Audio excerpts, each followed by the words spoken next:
Jirtu? Jira. Ummata Oromoo? Qeerroof qarreen? Daldalaa qonnaan bulaan? Jira. Barataa barsiisaan? Jira. Jirtu? Jira. Jirra waboonis? Jira. Jirtu ammas? Jira. Jirranis?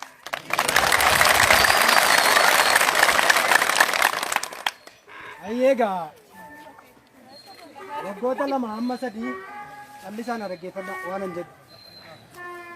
Waraana bilisummaa Oromoo balleessuudhaaf shirriin hojjetamen jira? Hin jiru.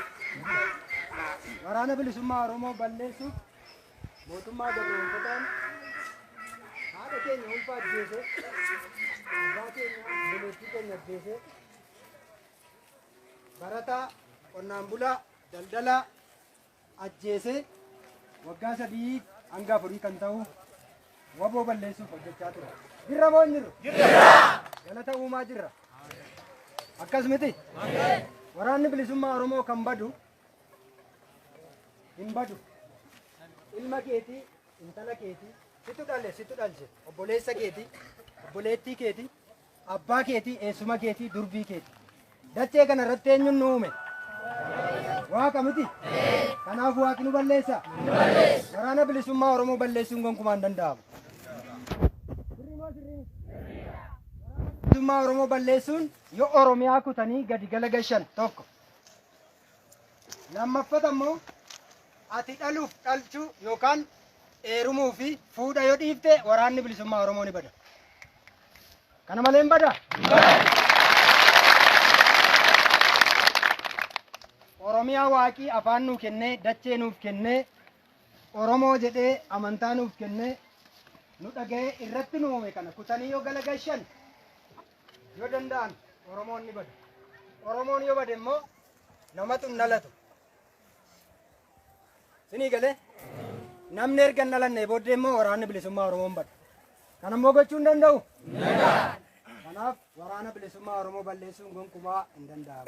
Yoo ati badde eeruma dhiiftee, fuudha dhiiftee, hin dhalchitu, hin dhaltu yoo ta'e waraanni bilisummaa Oromoon bada. Kanarraan abjuu jedhin. Kaayyoo waraana bilisummaa Oromoo isinitti hima. Kaayyoo waraana bilisummaa Oromoo akkuma nama jedhe dachee kana irratti eenyuun nu uume? Akkuma Araba uumetti nu uume.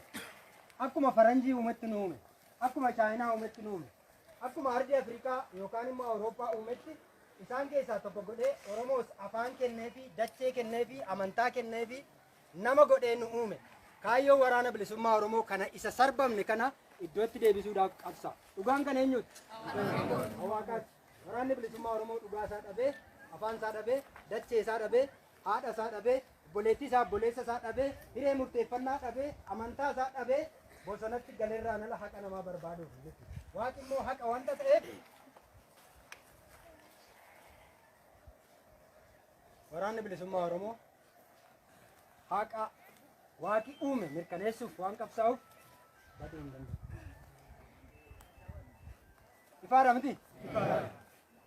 Waraanni bilisummaa Oromoo qeerroo bilisummaa Oromoo. Qeerroon bilisummaa Oromoo harree bilisummaa Oromoo. Harreen bilisummaa Oromoo walumaa gala eenyurraa argamu?